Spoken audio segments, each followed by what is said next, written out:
So many people are interested in my video about, they say, how do you spray outside? How do you leave it so clean? How come you don't get dust on the vehicle? Because I told them, there was a couple other things I have to mention. So I'll go over it again. First of all, my pressure's set at 20 PSI usually. I do go a little higher.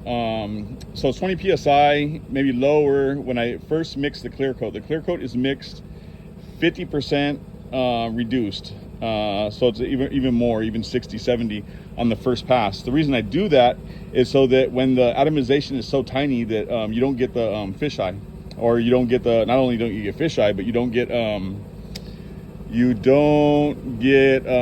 too big splatters. You know, they're real small, real fine splatters, as you can see, maybe a little bit, you know, just real fine.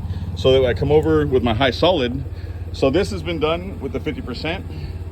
This is getting done so that I have the super high gloss with, now I mix the clear, about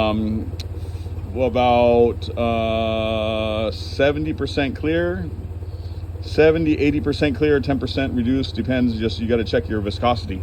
So what I do is I stick my stick inside the cup when I mix it. I pull it out and I count 1, 2, 3, 4, 5.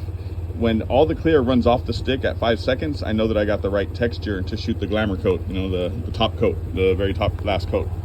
So there's a couple other things that you might notice. Right now it's probably about 80, 90 degrees outside. Say, how can you paint with, you know, these materials not drying on you? Well, the thing is that, you know, you're moving pretty fast. So I'm getting everything really wet to look like a mirror. So that's one of the things you got to do, make sure that it's really wet.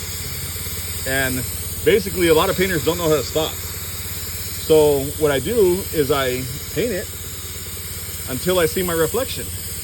So that's an amazing way to learn how to stop. So you can see now down here, very low reflection.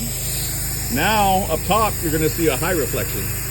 So now I got my high glamour coat solid, very little reduced. The only reason it's reduced is to come out of the gun, because at 100% it's very thick and the atomization is very high, and it doesn't leave it very shiny. So here's my gloss coat coming on, and you'll see how the reflection is looking beautiful. And I've gone over my limit for the video. Thank you.